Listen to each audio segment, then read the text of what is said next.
আসসালামু আলাইকুম সম্মানিত ভিউয়ার্স, কেমন আছেন সবাই? কৃষকের আলো চ্যানেলের পক্ষ থেকে সবাইকে আন্তরিক শুভেচ্ছা ও অভিনন্দন। আজকে আমরা এসেছি বগুড়া জেলার শিবগঞ্জ থানার দেউল ইউনিয়নে একটি ডেইরি ফার্মে। এই ডেইরি ফার্মটির নাম দিয়েছেন শাওন ডেইরি ফার্ম। তো এখানে আজকে যে প্রজাতিগুলো আছেন ডেইরি ফার্মে আপনাদেরকে দেখাবো। সেগুলো দেখতে আমাদের চ্যানেলটি অবশ্যই সাবস্ক্রাইব করবেন, লাইক কমেন্ট শেয়ার করবেন। সেই সাথে আপনাদের সাথে আজকে আমি আছি আপনাদেরই বন্ধু, কৃষকের বন্ধু, কৃষি বান্ধব বন্ধু মামুন রশিদ মামুন। আমার সাথে আছেন ক্যামেরায় লাজু শেখ। তো বন্ধুরা, কথা না বাড়িয়ে চলুন আজকে এই ডেইরি ফার্মে কি প্রজাতির কতগুলো আছেন ডেইরি পশু, এগুলো আজকে আপনাদেরকে দেখাবো। সম্মানিত ভিউয়ার্স, এখন আমরা এই যে ডেইরি ফার্মটিতে এসেছি, এই ডেইরি ফার্ম যে উদ্যোক্তা উনি একজন টিচার। আমরা শুনেছেন যে উনি একজন টিচার। আজকে একটু এই ডেইরি ফার্ম সম্পর্কে সম্মানিত স্যারের কাছে জানবো যে ওনার এখানে কি কি প্রজাতি আছে, প্লাস উনি এই যে গরুগুলো আমরা দেখতে পাচ্ছি এগুলোকে উনি কিভাবে লালন পালন করেন এবং উনি এই উদ্যোক্তা কার মাধ্যমে কিভাবে উনি এটা জানতে পারলেন কিবা করতেছেন, আজকে একটু সম্মানিত স্যারের কাছে জানবো। তাহলে চলুন স্যারের কাছে শুনি। আসসালামু আলাইকুম। ওয়ালাইকুম আসসালাম। স্যার ভালো আছেন? আলহামদুলিল্লাহ, আপনি ভালো আছেন? জি আলহামদুলিল্লাহ আছি। তো আপনি এখানে আসে খুব ভালো লাগতেছে, দেখে অনেক মনটা ভরে গেল যে একটা গ্রামের ভেতরে এত সুন্দর একটা ডেইরি ফার্ম কিংবা ক্যাটল ফার্ম আমরা দেখতে পাচ্ছি। তো সেক্ষেত্রে আমার খুবই ভালো লাগতেছে। সেই সাথে আপনি এই উদ্যোগ নেওয়ার জন্য, তো সেক্ষেত্রে আপনাকে আমাদের এই কৃষকের আলো চ্যানেলের পক্ষ থেকে আন্তরিক ধন্যবাদ এত সুন্দর একটি ফার্ম তৈরি করার জন্য। তো স্যার আসলে আমাদের একটু বলেন দর্শকের উদ্দেশ্যে, এই যে এত সুন্দর এত বড় এবং সব বিদেশি জাতের যে গরুগুলো দেখতেছি, আপনি এই উদ্যোগটা নিতে আপনি কিভাবে এটা জানতে পারলেন যে এত সুন্দর গরু দিয়ে আপনি এত ফার্ম করবেন, এত বড় বড় গরু তৈরি করতে পারলেন এবং এদেরকে কি খাওয়ানো হয় আমাদেরকে একটু যদি জানান। আসলে কোনো কিছু একদিনে সম্ভব না। জি যে কোনো জিনিসের সফলতা আনতে গেলে দিনে দিনেই হয়। অবশ্যই। আমার খামারটা দীর্ঘদিন যাবত, এটা 1994 সাল থেকে আমি শুরু করছি আর কি। আচ্ছা আচ্ছা। আর এখানে মোটামুটি আমার খামারে এখন ছোট বড় মিলে 18টা গাভী প্লাস বাছুর সহ আছে আর কি। আচ্ছা। এখানে মূলত আমরা যদি খামার করতে যাই, আপনি একদিনে হয়তো ভালো গাভী আপনাকে কেউ দিবেন না। আর যদি ভালো গাভী পান সেগুলো বয়স বেশি হবে। 2বার 3বার 4বার বাচ্চা দেওয়া ছাড়া কেউ ভালো গাভী বিক্রি করে না। আর ছোট বাচ্চাগুলো যেগুলো, সেগুলো আসলে ওইভাবে পাওয়া যায় না। তো মূলত এখানে যেগুলো আমার এখানে আছে, এগুলো ধরেন আমার মানে খামারে এগুলো বাছুর সবই গাভী হয়েছে। আমি একটা গাভী থেকে একবার বাচ্চা নেই বা কোনো কোনো ক্ষেত্রে 2বারও নেই, নিয়ে গাভীগুলো বিক্রি করি আবার। আচ্ছা। আর আমি এখানে সাধারণত বেশিরভাগ বীজটা ব্যবহার করি এডিএল এর। আচ্ছা। এডিএল এর সিমেন্টটাই বেশি ব্যবহার করি। আর আমার খামারে যে গরুগুলো আছে এগুলো সবই এডিএল এর বাছুর এবং সব হলস্টাইন ফ্রিজিয়ান 100% বীজেরই বাছুর। সব দুধ মোটামুটি সব 20+ দুধের গাভী আমার কাছে আছে সবার। আচ্ছা বুঝছি। এই জাতগুলোর নাম কি আসলে? হলস্টাইন ফ্রিজিয়ান সব। ফিজিয়ান, সব হলিস্টিয়ান ফিজিয়ান। আচ্ছা ধন্যবাদ। এগুলো আপনার কি আমাদের দেশে কারো কাছে পরামর্শ নিয়ে করেছিলেন নাকি কোনো চ্যানেলের মাধ্যমে কিবা কোনো? না, আমি যখন খামার করি তখন তো এই চ্যানেলগুলো ছিল না, তখন আমি দেখে 1994 সাল তো তখন অনেক, হ্যাঁ সেটা তো অনেক আগের বিষয়। জি আমি দেখছি আর কি যে আসলে গাভীগুলো অনেক বেশি দুধ দেয়, ভালো দেখতে, সুন্দর বড় ফিগার, সব দিক থেকে দুধ এবং মাংসের চাহিদা মেটাতে গেলে আমাদের দেশি গরুদের কখনোই সম্ভব না। হ্যাঁ, এগুলো ছাড়া কখনোই সম্ভব হতো না। আর দুধের চাহিদা মেটানো তো অসম্ভব ব্যাপার। অবশ্যই। এখন জনসংখ্যা বেশি, সবকিছুর চাহিদা বেশি। গরুর মাংস 700 টাকা কেজি। জি অবশ্যই। দুধ মনে করেন 50 টাকা 60 টাকা। যদি আমরা এগুলো বিদেশি যদি না থাকতো, দেশি গরু যদি থাকতো 200 টাকা লিটার দুধ পাইতাম না, 2000 টাকা কেজিতেও পাইতাম না। এদের কারণে আমাদের দেশের আমিষের চাহিদাটা এই বিদেশি গরুগুলোর কারণে অনেকটা মানে হচ্ছে, মানে আমরা জনগণ পাচ্ছি আর কি, ব্যবহার ভোগ করতে পারতেছি, নাহলে আমরা পাইতাম না এগুলো। বুঝতে পারছি। তো এই যে আমরা এখানে একটা বড় গরু দেখতে পাচ্ছি, এটা কি আসলে এখন দুধ দিচ্ছে? না, এটা সপ্তাহখানেকের মধ্যে বাচ্চা দিবে আর কি। ও এটা হলো অলরেডি প্রেগন্যান্ট, এটা বাচ্চা দিবে সপ্তাহখানেকের মধ্যে বাচ্চা। আচ্ছা, এই যে গাভীগুলো এগুলো কি আপনি বিক্রি করেন? হ্যাঁ করি, টুকটাক বিক্রিও করি আর কি। বুঝতে পারছি। তো এখন একটা জিনিস আমি জানতে চাচ্ছি, সেটা হচ্ছে যে এই যে গাভীটা আমরা দেখতে পাচ্ছি এটা কত কেজি পর্যন্ত দুধ দেয়? এটা 20+ দুধ আছে। 20 কেজি প্লাস প্লাস দুধ। দেবে আর কি। ও আচ্ছা আচ্ছা, তাহলে তো একটা অনেক বাচ্চা দিছে, এবার দ্বিতীয় বাচ্চা আর কি। অনেক দুধ হয় এই হ্যাঁ। একটা গাভী থেকে। এরকম গাভী আপনার এখানে কতটা আছে, এই যেগুলো দুধ দেওয়ার মতো গাভী আপনার এখানে কতটা দুধ আছে? দেওয়ার মতো গাভী এখানে আমার কয়টা বোধহয় 1 2 3 4 5 6টা আছে, 6টা বাচ্চা দিচ্ছে। 6টা দুধ আর সব বকনা রেডি হচ্ছে আর কি। ও, এই দুধগুলো কি আপনার এখান থেকে খামারিরা সংগ্রহ করে নিয়ে যান না আপনি বাজারে নিতে হয়? এগুলো দুধগুলো আমার ইয়েতে আছে, দই ঘরে কন্টাক্ট আছে, দইয়ের আচ্ছা। কারখানায় আর কি, ওখানে যায় আর কি। বুঝতে পারছি, যারা বিভিন্ন প্রজাতির ব্যবসায়ী হ্যাঁ হ্যাঁ। তারা আপনি এখান থেকে জি, জি। দুধগুলো নিয়ে যান। বুঝতে পারছি। তো আপনি এখানে গাভী দেখলাম অনেক, এই গাভী ছাড়া কি আর অন্য কোনো পশু আমার আপনার? আছে যে ইন্ডিয়ান, ওই রাজস্থানের তোতাপুরি, হরিয়ানা, সিরোহি, বিটল, আচ্ছা, যে এই ছাগলগুলো 4 আছে। প্রজাতির ছাগলেরও আমার ইয়ে আছে, খামার আছে আর কি। বুঝতে পারছি, বুঝতে পারছি। তো চলুন একটু তাহলে আমরা একটু ছাগলগুলো দেখি। আর তো এই যে হরিয়ানা আমরা দেখতেছি, এই হরিয়ানা কি শুধু এই কান দেখে বোঝা যাবে যে হরিয়ানা? না, এটা মনে করেন যে প্রথমত হলো এর কানটার জি। ভাঁজ দেখেন, আলাদা সিস্টেমের ভাঁজ। আচ্ছা। এই যে সামন দিকে কলার ছালের মতো এই যে 2 রকমের, এই যে ভাঁজটা দেখেন, ও আচ্ছা আচ্ছা আচ্ছা। এই ভাঁজটা এরকম থাকে। ও আচ্ছা, এই এখন বুঝতে পারছি, এখন ভাঁজটা বুঝতে এরকম পারছি। থাকবে। এই ভাঁজটা যদি অন্যরকম থাকে তাহলে সেটা হরিয়ানা না, এবং শিংগুলো ওই যে হরিণের শিংয়ের মতো পেঁচানো দেখেন। ওই পেঁচালো দেখে আমরা বুঝতে পারছি যে এটা স্ক্রুর মতো পেঁচানো, এবং কানের সিস্টেম ওই রকম। এই- কালার বিভিন্ন কালার হইতে পারে, আচ্ছা, কিন্তু এর বিষয় হলো এই যে কানটা হলো 2 পার্ট কান। হ্যাঁ, 2 পার্ট কান, এইভাবে বুঝতে কানটা পারছি। ওই রকম থাকবে। কানটা যদি অন্য সিস্টেম হয় তাহলে ওটা হবে না। এটা আসলে কি ইন্ডিয়ান জাত বলে? হ্যাঁ, ইন্ডিয়ান, রাজস্থানের জাতের। রাজস্থান। এগুলো কি আপনি বিক্রি করেন? হ্যাঁ, করে বিক্রি করি। আচ্ছা, শুধু কি এই বড়গুলো বিক্রি করেন, এটা না, যে ছোট বড় বাচ্চা? মোটামুটি সবাই বিক্রি করি। আচ্ছা, বুঝতে পারছি। ধন্যবাদ।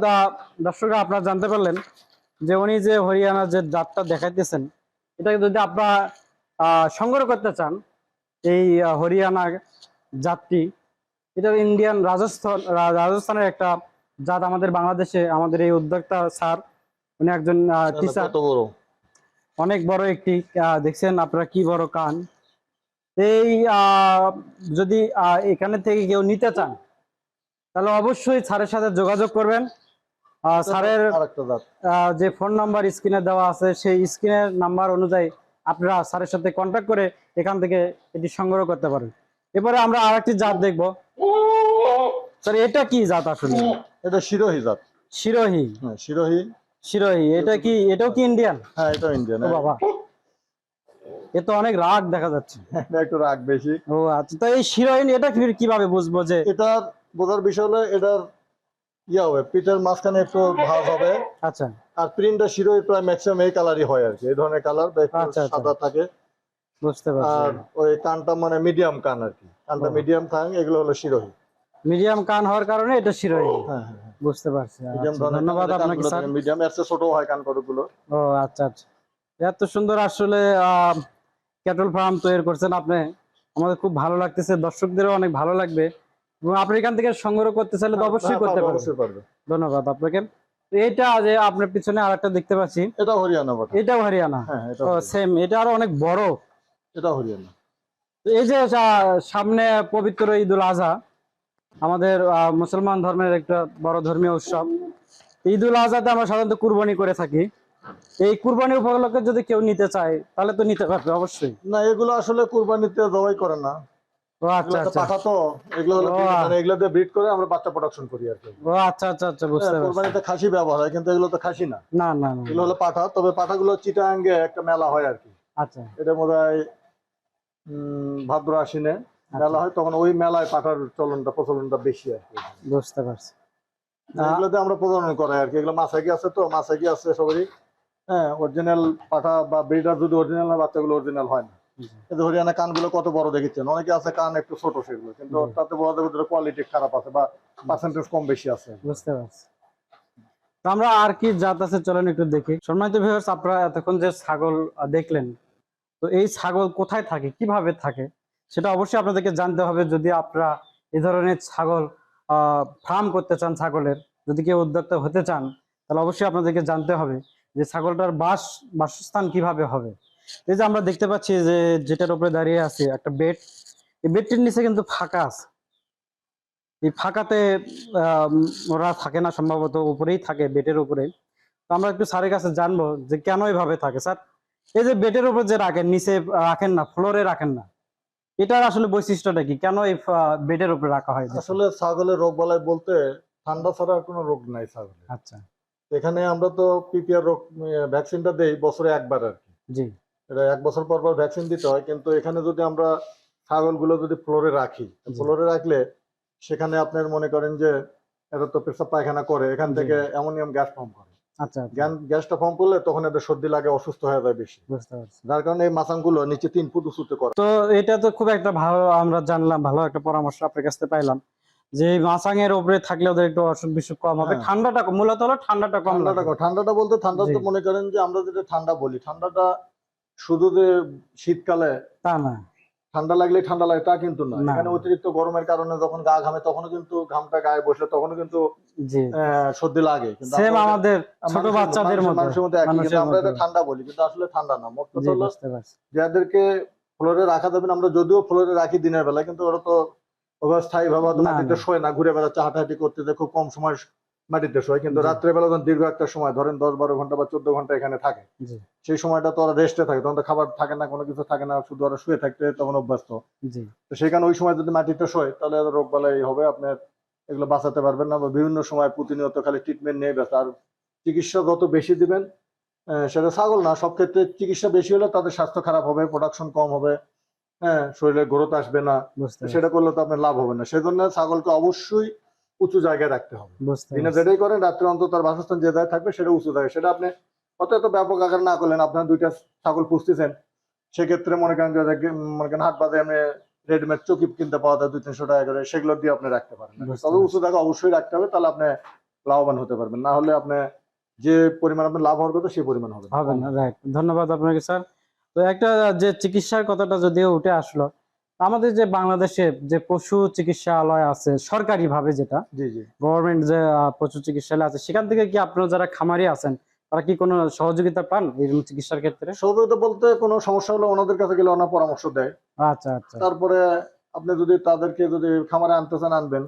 বুঝতে এখানে পারছি। বিষয়টা হচ্ছে ওনাদের তো কাজটা দেওয়ার কথা অফিসে, জি তারপরে খামারে আনলে ওনাদের তো এখানে পথ চলতে গেলে কিছু খরচ আছে, না, কিছু সেটা খরচ তো আপনাকে অবশ্যই। সেটা তো দিতেই হয় জি আর কি। অবশ্যই। মানবতার ক্ষেত্রেই দিতে জি হয়। অবশ্যই। আর দ্বিতীয়ত গভর্নমেন্টের শুধু ভ্যাকসিনটাই পাওয়া যায় আর কি, আর অন্য ওষুধ ওইভাবে বাইরে থেকে কিনতে হয়। বাইরে আপনার পরামর্শ নিয়ে প্রেসক্রিপশন অনুসারে কিনে আপনাকে ট্রিটমেন্ট দিতে হবে। বুঝতে পারছি, ধন্যবাদ স্যার।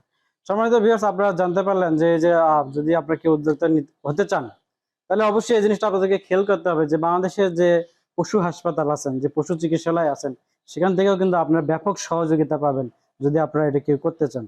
ধন্যবাদ ভিউয়ার্স। এ পর্বে আপনাদেরকে যেটা দেখাবো সেটার জন্য আপনার প্রস্তুতি না অবশ্যই আমি জানি, কিন্তু আপনারা যদি ভিডিওটা না টেনে সম্পূর্ণ ভিডিওটা দেখেন, তাহলে এবার আকর্ষণীয় কিছু একটা দেখতে পারবেন এবং এটা দেখে আপনাদেরকে অনেক ভালো লাগবে, অনেক মজা লাগবে। চলুন তাহলে দেখি সেই আকর্ষণীয় জিনিসটা কি।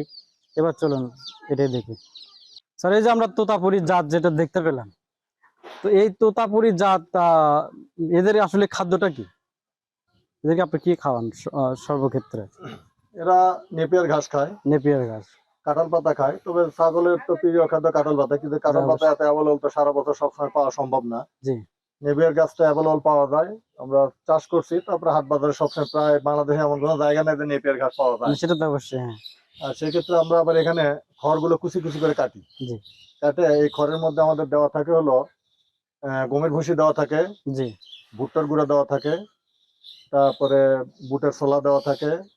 মানে বুটের ছোলার যে ছালটা আর কি, বুটের অ্যাঙ্করের ছাল, আর সরিষার খোল আমরা ব্যবহার করি, কেউ সয়াবিন খোলও ব্যবহার করে। জি, এটাতে খড়টা আমরা মেখে দিই আর কি, একটু হালকা পানি দিয়ে মেখে দিই, আর এটা খায়। আর হলো নেপিয়ার ঘাসটা খায়। ধন্যবাদ। এটাই হলো মূল খাবার এদের আর কি। বুঝতে পারছি। তো স্যার, আপনাদেরকে আমরা আবারও ধন্যবাদ জানিয়ে আজকের মতো এখানেই শেষ করছি। তো যদি এই আমাদের চ্যানেলের মাধ্যমে কৃষকের আলো চ্যানেল দেখে অনেকে উপকৃত হয়ে থাকেন, কেউ যদি নিতে চান অবশ্যই একটু ডিসকাউন্ট দিয়ে আপনাদের তাদেরকে ঠিক দিবেন, আছে, তা তো অবশ্যই। সেই আশা ব্যক্ত রেখে আজকে আপনার সাথে এখানে আপনার অনেক মূল্যবান সময় নষ্ট করলাম। কষ্ট করে আসেন, আপনাদেরকে অনেক অনেক অনেক ধন্যবাদ। ধন্যবাদ। আপনার চ্যানেলে ভালো থাকবেন ইনশাআল্লাহ। দর্শকদের প্রতি ধন্যবাদ। ঠিক আছে, সঙ্গে এই পর্যন্ত এখানেই শেষ করলাম। পরবর্তী ভিডিও দেখার জন্য অবশ্যই আপনাদেরকে আমাদের এই কৃষকের আলো channel subscribe, like, comment, share করতে হবে, তাহলে এইরকম নতুন কিছু আপডেট আপনারা আবারও পাবেন। সবাইকে ধন্যবাদ জানিয়ে আজকে এখানেই শেষ করছি। আল্লাহ হাফেজ।